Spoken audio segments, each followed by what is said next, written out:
अस्सलामुअलैकुम dear students and welcome to my YouTube channel. आज हम करेंगे एक्सरसाइज 7.2 का क्वेश्चन नंबर 11। तो आइए स्टडी करते हैं क्वेश्चन नंबर 11 में है क्या। In each of the following check whether the two lines are parallel, perpendicular, neither parallel nor perpendicular. हमें दो लाइंस गिवन होंगी, मतलब कि दो इक्वेशंस गिवन होंगी। हमने ये चेक करना है कि जो गिवन इक्वेशंस हैं ये पैरेलल हैं आपस में, परपेंडिकुलर हैं या ना पैरेलल है ना परपेंडिकुलर।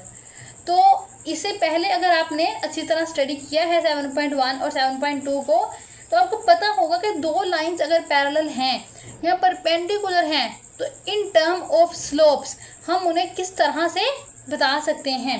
लेकिन हम दोबारा स्टडी कर लेते हैं। फर्स्ट ऑफ ऑल तो ये कि पैरेलल लाइंस होती क्या हैं।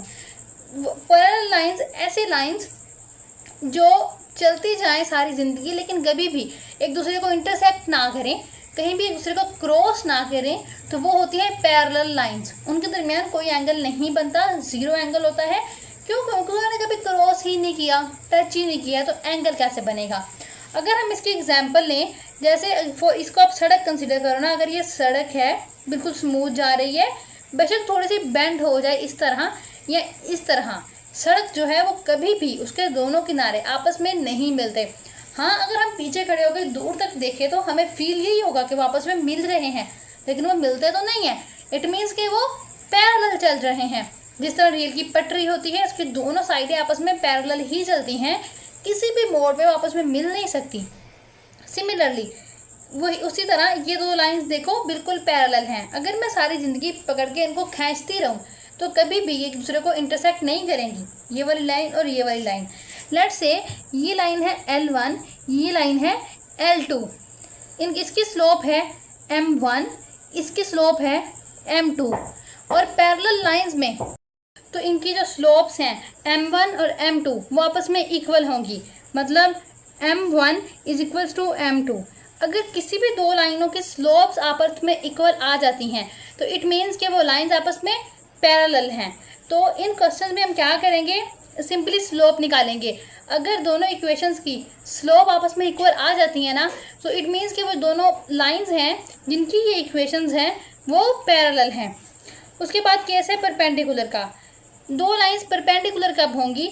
जब दो लाइंस के दरमियान एंगल 90 डिग्री का बने, मतलब दोनों लाइन एक दूसरे को 90 डिग्री के एंगल पे अगर कट करती हैं तो वो लाइंस है परपेंडिकुलर। या जैसे राइट एंगल ट्राइंगल में एक एंगल होता है ना 90 डिग्री का, क्योंकि वो दो लाइंस परपेंडिकुलर होती हैं। इसी तरह अगर हम कोऑर्डिनेट प्लेन देखते हैं तो एक्स एक्सिस और वाई एक्सिस 90 डिग्री के एंगल पे होती हैं क्योंकि वो परपेंडिकुलर हैं। तो यहाँ पे अगर दो लाइंस परपेंडिकुलर हैं, लेट्स से ये लाइन L1 है और ये L2 और इसकी स्लोप M1 है और इसकी स्लोप M2। अगर दोनों लाइंस परपेंडिकुलर हैं तो इनकी स्लोप्स के दरमियान भी एक रिलेशन होगा। क्या रिलेशन होगा कि अगर हम दोनों स्लोप्स को मल्टीप्लाई करें तो आंसर आएगा -1। तो सिंपली अगर लाइंस पैरेलल हैं तो स्लोप्स इक्वल आ जाएंगी, और अगर स्लोप्स के दरमियान ये रिलेशन निकल आएगा तो इट मीन्स के दोनों लाइंस परपेंडिकुलर हैं। तो हम क्वेश्चन में क्या करेंगे, सिर्फ स्लोप्स निकालेंगे और जिनमें से जिस रिलेशन को वो सेटिस्फाई करेंगी उसके अकॉर्डिंग वो पैरेलल या परपेंडिकुलर हो जाएंगी।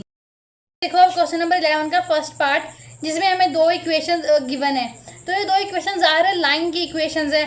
सबसे पहले हम लेबलिंग कर लेते हैं कि ये हमारे पास ना कोई लाइन L1 थी जिसकी इक्वेशन क्या है 2x + y - 3 is equals to 0। अब ये दूसरी लाइन है L2 है इसका नाम, और ये है 4x + 2y + 5 is equals to 0। अब हमें ये प्रूव करने के लिए कि ये पैरेलल हैं, ये परपेंडिकुलर्स हैं, हमारे पास स्लोप होना बहुत ज़रूरी है। अगर बेटा मैं इन दोनों के स्लोप्स निकाल लूँ ना, तो मैं देख लूँगी उनके दरमियान ये वाला रिलेशन बनता है या ये वाला, या कोई भी नहीं। तो अब हम स्लोप कैसे निकालें लाइन से? अगर दो पॉइंट गिवन हों तो हमें स्लोप का फॉर्मूला पता है। हम लोग क्या करते थे, दो पॉइंट्स जब गिवन होते थे हम करते थे y2 - y1 / x2 - x1 और स्लोप निकाल लेते थे। लेकिन अब हमें पॉइंट्स तो गिवन है ही नहीं ना। अब हमें क्या गिवन है, दो लाइन की इक्वेशंस गिवन है। अब हम क्या करें? तो आप लोगों में से कुछ बच्चों को याद होगा, हमने पढ़ा था एक slope intercept form. Slope intercept form का यूज़ करके हम एक इक्वेशन ऑफ लाइन के अंदर से स्लोप इजीली निकाल सकते हैं। क्या थी स्लोप इंटरसेप्ट फॉर्म? मैं आपको दिखाती हूँ। देखो ये थी स्लोप इंटरसेप्ट फॉर्म। हमें सिंपली एक इक्वेशन गिवन थी ax plus B Y plus C. हमने क्या किया, यहाँ से y को बिल्कुल अकेला किया, फिर x के साथ जो भी कांस्टेंट आता है ना तो हम मान लेते हैं कि यही हमारे पास स्लोप है। सिमिलरली हम क्या करेंगे, इन दोनों लाइंस की स्लोप इंटरसेप्ट फॉर्म निकालेंगे, क्योंकि अगर हम दोनों की स्लोप इंटरसेप्ट फॉर्म निकाल लेंगे ना तो हमारे पास दोनों की स्लोप आ जाएगी। एम आई राइट? दोनों की स्लोप इंटरसेप्ट फॉर्म से हमें दोनों की स्लोप मिल जाएगी, और अगर स्लोप मिल जाएगी तो हम इजीली क्या कर सकते हैं, ये रिलेशन चेक कर सकते हैं कि whether these lines are parallel और परपेंडिकुलर। तो देखते हैं जी, 2x प्लस वाई है तो ये 3 नेगेटिव था, इधर जाके पॉजिटिव हो गया। ठीक है, फिर यहाँ पे y अगर अकेला रह जाएगा तो -2x प्लस 3। -2x क्यों हुआ? क्योंकि ये पॉजिटिव 2x था, जैसे ही ये राइट साइड पे जाएगा ये नेगेटिव 2x हो जाएगा।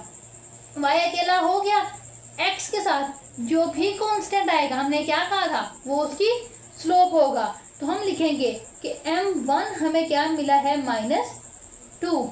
यहाँ पे एक लाइन हमें स्टॉप हो गई। दूसरी तरफ चलते हैं जी, ये लाइन 2 है, यहाँ से देखो हम लोग 4x plus 2y is equal to -5। क्यों -5? ये पॉजिटिव 5 था, जैसे ही ये राइट साइड पे जाएगा नेगेटिव हो जाएगा अकॉर्डिंग टू मैथमेटिक्स रूल्स।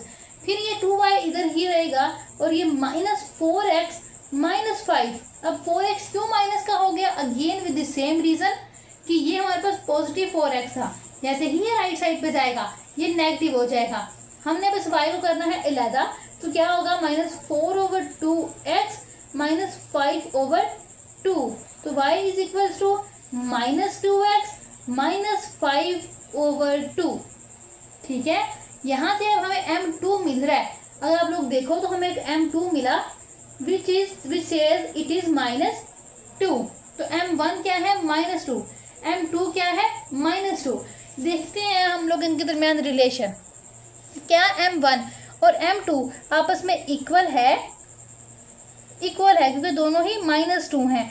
जब दो लाइंस की स्लोप आपस में इक्वल आ जाएं तो लाइंस क्या होती हैं, देखो तो वो लाइंस होती हैं पैरेलल। इट मीन्स कि L1 and L2 are parallel. ठीक है, ये हो गया इसका फर्स्ट पार्ट सोल्व। अगले पार्ट की तरफ चलते हैं, देखते हैं उसमें क्या लाइंस ऑफ इक्वेशंस हैं। बेटा सेकंड पार्ट, इसमें भी दो लाइंस की इक्वेशंस गिवन है।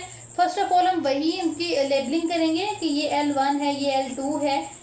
L1 हमारे पास क्या आई है, 3y is equals to 2x plus 5।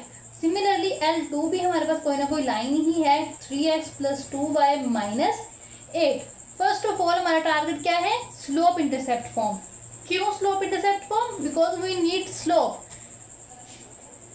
तो स्लोप इंटरसेप्ट फॉर्म बनाने के लिए हमें ना y को एक साइड पे करना पड़ता है, और लकीली यहाँ पे तो ना y एक ही साइड पे था ऑलरेडी। तो यहाँ y रहेगा और ये हो जाएगा 2/3x प्लस 5/3। हमें पता चल गया ऑब्जर्वेशन से कि x के साथ जो भी कांस्टेंट होता है वो होता है वो होती है स्लोप। तो हमें L1 की स्लोप मिल गई, जिसको हम M1 बोल सकते हैं। L2 की तरफ चलते हैं, वो क्या है, 3x plus 2y -8 is equals to 0। तो 2y यहीं रहेगा, -8 था ये पॉजिटिव 8 होगा, प्लस 3x था तो ये -3x हो जाएगा। y इधर ही रहेगा, ये 8/2 हो जाएगा, ये -3/2x हो जाएगा। ऐसे ही होगा ना, क्योंकि 2y के साथ मल्टीप्लाई हो रहा था, दूसरी साइड पे जाके जाहिर है वो डिवाइड ही होगा। तो y क्या आ जाएगा, 4 -3/2x। मजीद हम इसको लिख सकते हैं -3/2x प्लस 4। अगर मैं यहाँ से देखूं तो m2 मुझे क्या मिल गया, -3/2 मिल गई ना दोनों स्लोप्स। अगर दोनों स्लोप्स मिल गई हैं, इनके दरमियान रिलेशन देखो, क्या m1 और m2 आपस में इक्वल हैं? नहीं है। दो ही रिलेशन हमें पता है ना, देखो एक ये कि m1 इक्वल्स टू m2 और दूसरा ये वाला। तो m1 is equals to m2 तो नहीं है, तो हम लोग मल्टीप्लाई करके देख लेते हैं। m1 मल्टीप्लाई m2 क्या आता है, 2/3 ये क्या है -3/2, क्या आ गया -1। मतलब हमने m1 मल्टीप्लाई m2 किया तो आंसर आया है -1। अगर इस तरह हो कि 2 को मल्टीप्लाई करके स्लोप्स को आंसर -1 आ जाए, इट मीन्स कि लाइंस क्या हैं, L1 L2 आर परपेंडिकुलर। ऐसे ही होगा ना, परपेंडिकुलर। समझ आ गई है ना। सिंपली हम स्लोप इंटरसेप्ट फॉर्म बनाते जा रहे हैं, स्लोप्स निकालते जा रहे हैं और देखते जा रहे हैं कि ये पैरेलल हैं या परपेंडिकुलर। अब चलते हैं इसके सी पार्ट की तरफ, देखते हैं उसमें क्या है। सी पार्ट में भी अगेन हमें 2 इक्वेशन ऑफ लाइंस गिवन है, ये देखो। इसमें भी हमने बस यही पता करना है कि ये पैरेलल हैं या परपेंडिकुलर हैं। तो आपको पता है, हम सबसे पहले लेबलिंग कर लेते हैं L1 करके, 4y + 2x - 1 = 0, और L2 क्या आ जाएगा, x - 2y - 7 = 0। अब हम इसकी क्या करेंगे, स्लोप इंटरसेप्ट फॉर्म बनाएंगे बारी बारी। पहले L1 कंसीडर करते हैं, 4y + 2x - 1 = 0। तो 4y + 2x = 1। उसके बाद 4y = पॉजिटिव 2x था, राइट साइड पे जाके ये नेगेटिव 2x हो जाएगा। फिर y को अगर अकेला करेंगे तो 4 उधर जाके डिवाइड होगा, है ना, डिवाइड हो गया। तो 2 1 2 2 2 4। तो क्या आया, y = -1/2x + 1/4। तो स्लोप क्या भला यहाँ पे आएगी, -1/2। तो m1 क्या हो गया, -1/2। अगर किसी को स्लोप इंटरसेप्ट फॉर्म का नहीं पता ना, तो अब पिछली वीडियो हमारी वॉच करेगा तो उसे पता चल ही जाएगा। अब L2 लाइन है ना, विच इज x - 2y - 7 = 0। तो x - 2y ऐसे ही रहेगा, ये पॉजिटिव नेगेटिव 7 था, इधर आकर ये पॉजिटिव 7 हो जाएगा। फिर -2y ऐसे ही रहेगा, ये पॉजिटिव x था तो -x और ये +7। -2 उधर जाके हो जाएगा डिवाइड, तो -x/-2 +7/-2। मजीद सिंप्लीफाई करेंगे, माइनस तो माइनस से कैंसिल हो जाएगा, तो 1/2x - 7/2। तो यहाँ से निकल आएगा m2। m2 क्या है, 1/2। अब 2 ही रिलेशन है हमारे पास। पहला रिलेशन, क्या m1 और m2 आपस में इक्वल हैं, नहीं है, मतलब पैरेलल तो ये नहीं हुआ।